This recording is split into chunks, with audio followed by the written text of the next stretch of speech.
दिल का सूना साज तराना ढूंढेगा, मुझको मेरे बाद ज़माना ढूंढेगा। नमस्कार, मैं नाजिया सैयद। रफ़ी साहब के 27वें पुण्यतिथि के अवसर पर CTV की खास पेशकश हो सके तो लौट के आना में आपका स्वागत है।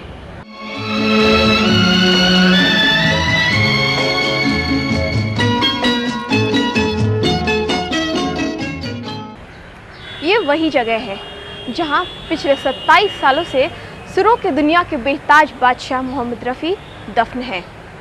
31 जुलाई आज उनकी पुण्यतिथि है, लेकिन ये उनके गायकी का एक चमत्कार ही माना जाएगा कि आज भी लोग उन्हें उसी शिद्दत से याद करते हैं जैसे कि उनका बिछड़ना कल ही की बात हो।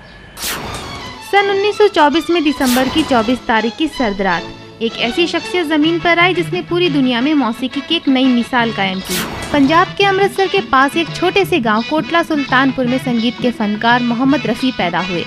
एक मिडिल क्लास मुस्लिम परिवार में जन्मे रफ़ी साहब के पिता बाद में लाहौर चले गए। अपने माता पिता और 5 बड़े भाइयों के परिवार में फीको यानी रफ़ी साहब सबसे छोटे थे। इसे उनके गाने का शौक कहें या खुदा की कुदरत की बचपन में ही उनके गांव में जब भी कोई फकीर गाना गाता था तो वे उनकी नकल किया करते थे और हूबहू वैसा गाया भी करते थे।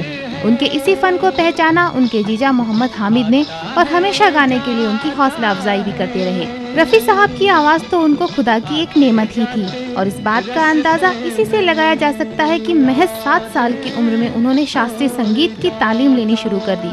उनके शास्त्रीय संगीत गुरुओं की फहरिस्त में उस्ताद बड़े गुलाम अली खान, उस्ताद अब्दुल वाहिद खान और फिरोज निज़ामी जैसे दिग्गजों के नाम शामिल थे। मखमली आवाज़ का जादू चलाने वाले रफ़ी बहुत ही शांत स्वभाव के थे।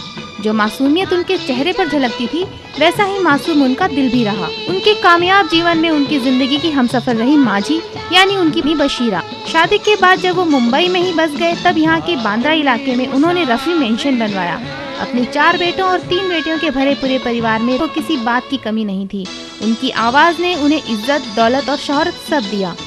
अपनी मर्जी कभी भी उन्होंने अपने बच्चों पर नहीं थोपी और शायद यही एक वजह रही कि उनकी गायकी के पेशे को सिर्फ उनके एक बेटे ने ही अपनाया, लेकिन वो शोहरत उन्हें नहीं मिल पाई जो उनके वालिद रफ़ी साहब को मिली। लेकिन कहते हैं ना कि अच्छे लोगों की ज़रूरत तो शायद खुदा को भी होती है और अफसोस कि रफ़ी साहब की ये बुलंद आवाज़ समय से पहले ही हमेशा के लिए खामोश हो गई। रीना पारिक, CTV, मुंबई।